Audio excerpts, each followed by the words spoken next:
رضائے الہی اور قضائے الہی میں فرق ہے۔ اکثر آپ اعلان سنتے ہیں کہ ایک اعلان سماعت فرمائیں، فلاں آدمی رضائے الہی سے فوت ہو گیا ہے، اس کا نماز جنازہ اتنے بجے ادا کیا جائے گا۔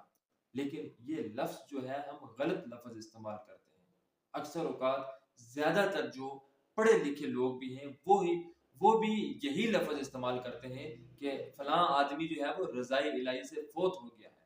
اب دیکھیں، رضائے الہی سے فوت ہو گیا ہے، یہ کہنے سے بہتر یہ ہے کہ ہم اس کو کہیں کہ قضائے الہی سے فوت ہو گیا ہے۔ رضا اور قضا میں فرق یہ ہے کہ رضا ایک آدمی، ایک بچہ ہے، اس کا باپ فوت ہو جاتا ہے، اس میں اللہ تعالیٰ کی رضا شامل ہے یا نہیں، یہ ایک الگ بات ہے۔ اب ایک بچہ ہے یا بچے کا باپ فوت ہوتا ہے یا باپ کا جوان سالہ بیٹا فوت ہوتا ہے، اس میں اگر ہم کہیں گے کہ رضائے الہی سے فوت ہو گیا، اس میں تھوڑا سا غلطی ہے، اس کو درست کرنا ہمارے لیے بہت ضروری ہے۔ اگر ہم کہیں رضائے الہی سے تو ایک عام آدمی سمجھے گا کہ اللہ کی رضا اسی میں شامل ہے، کیا اللہ تعالیٰ اس پر راضی ہے کہ مجھے تکلیف دے، مجھے جو ہے وہ اتنی پریشانی میں مبتلا کرے کہ میرا جو ہے وہ جوان سالہ بیٹا فوت ہو گیا، میرا چھوٹا بچہ، مجھے کتنے عرصے کے بعد اولاد ہوئی، یہ اللہ تعالیٰ کی رضا اسی میں ہے؟ مجھے تکلیف، نعوذ باللہ، مجھے تکلیف دے کر اللہ خوش ہے، مجھے پریشان دیکھ کر اللہ خوش ہے؟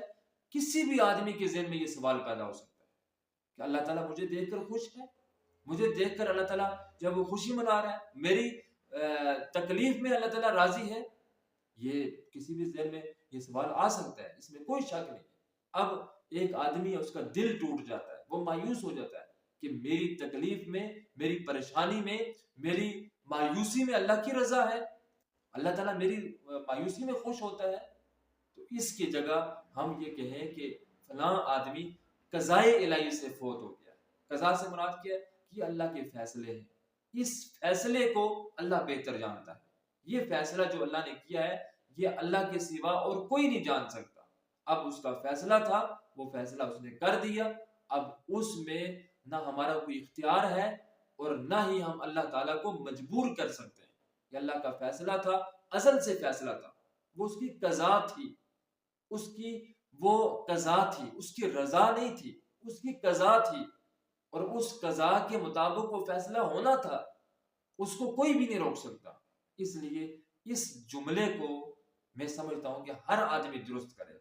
جو آدمی یہ کہے کہ رضائے الہی سے فوت ہو گیا، اس کی جگہ ہر آدمی، ہر مسجد کا امام، ہر جو آدمی اعلان کرنے والا ہے، وہ یہ کہے کہ فلاں آدمی قضائے الہی سے فوت ہو گیا، اور آگے پھر جو جملہ آپ نے کہنا ہے، جو بھی کہنا ہے، وہ اس طریقے سے استعمال کریں۔